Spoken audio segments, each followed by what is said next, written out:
Hello dear viewer, my name is Mr. Flamtastic and I'm back. It's been a while. January has been very hectic. Christmas last year, then New Year's, and then 5 weeks of Kabumon with my friends. But hey, I'm back and I'm back with more Tamar. The Tamar region, my region. Yeah, well, let's get right into it then.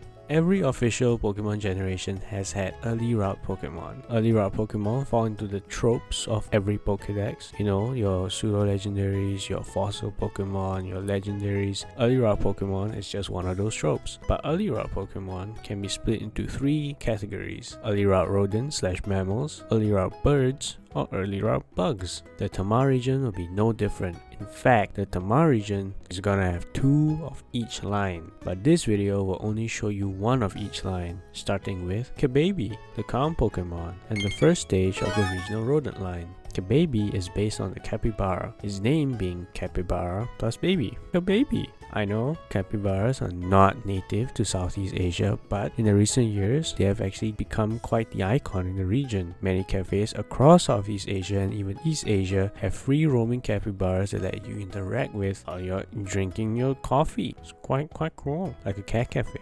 Cubebe are revered in Tamar. Their calm demeanor and comforting aura make them a highly sought after Pokemon. At level 24, Cubebe evolves into Capradon, sharing the same category as its pre-evolution. Capradon is based on the Diprotodon, a prehistoric marsupial from Australia and mountains/hills. Capradon often lay at the bottom of hills or on lake shores. The gentle waves made on the water serves as the natural sleep aid. Capradon comes from Capybara and Diprotodon. Notice the red coloring on its back mound. That is a reference to the Red Hill, also known as Bukit Merah, a hill found in Singapore with a dark story attached. It is said that in the 19th century, there was a Singaporean fishing village that became attacked by swordfish. Without proper defense, the village lost many. However, one day, a boy suggested that they use banana stems to block the shores along the village. That method worked, saving the village from more harm. However, the sultan of the village became enraged that some commoner's idea got them to safety and not his own. So in the middle of the night, he snuck up to the boy's house on top of the hill and murdered him, the hill being drenched in the boy's blood, turning it red.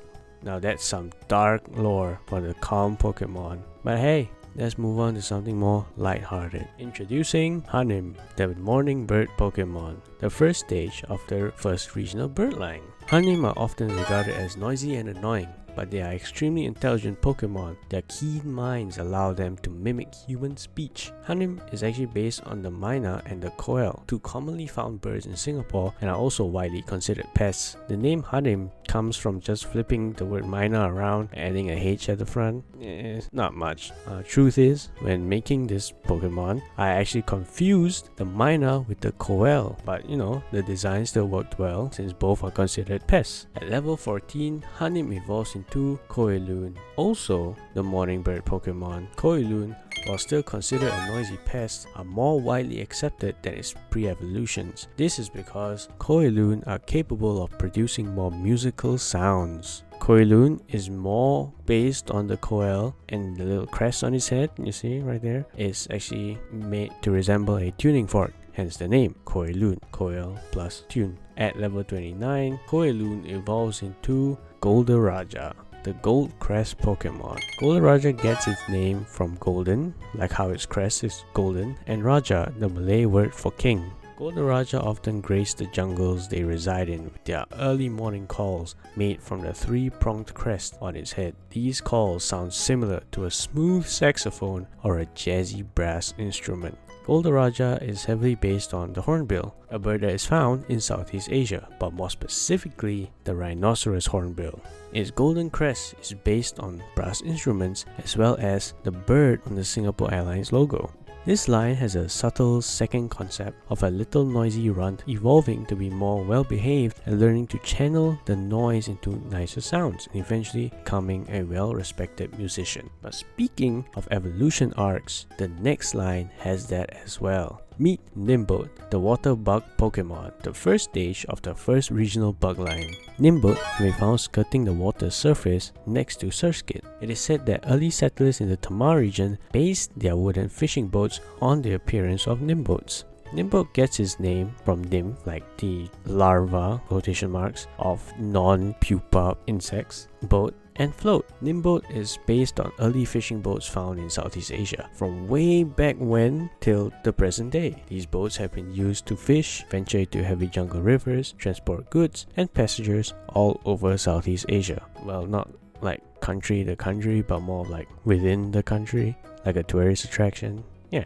at level 20, Nimboat evolves into Submarine, the diving beetle Pokemon. Submarine have been studied for decades in the Tamar region. Their unique submersible abilities researched and reverse engineered to create new age submarines and diving gear. Submarine is based on the giant water bug, with some diving beetle thrown in as well. Its body shape mimics seafaring pods like those in Subnautica. I'd say that sometimes they can be seen brawling it out with Golisopod that find themselves in Tamar's waters. And that brings us to the end of the video. Which one do you like best? Which are you putting on your team? I just wanna... Wait, hold on. Let me check. It seems like I'm forgetting something. Alright. Meet Umacha, the toy horse Pokemon, a special Pokemon I made for the festive season of Chinese New Year. Like many people in the recent months, my friend and I have gotten swept up in the funny cute horse girl game Uma Musume. It is actually amazing how these little funny horse girls manage to inspire me to keep doing my best every single day. But on top of the Umas, it is also the year of the horse. So what better mon to make than a little horse? Umacha are often the first Pokemon young children receive, usually on their birthdays. Umachas are extremely adaptable, able to match a child's playstyle without ever going overboard. Umacha gets its name from Uma, which is horse in Japanese, and Umocha, toy in Japanese, so just horse toy basically. It is supposed to evolve, but I will save those for another video. And that brings us to the end of the video. Actually, this time, which one did you like best? Which one are you gonna put on your team? Let me know down below in the comments. And while you're down there, feel free to give me any feedback on the designs. Admittedly, there are some that I'm not entirely happy with, namely the bug line, Umacha, maybe even the Kababy lines, but I've hit a stump on how I can go on improving them. So if you have any ideas on what you do differently, let me know. I'm open to suggestions, please. Obligatory like and subscribe, but this time do make sure you hit the notification bell to be notified of future videos. I have some interesting ones coming up soon that you wouldn't want to miss. Until then, I'll see you in the next video where I won't be alone. Bye bye.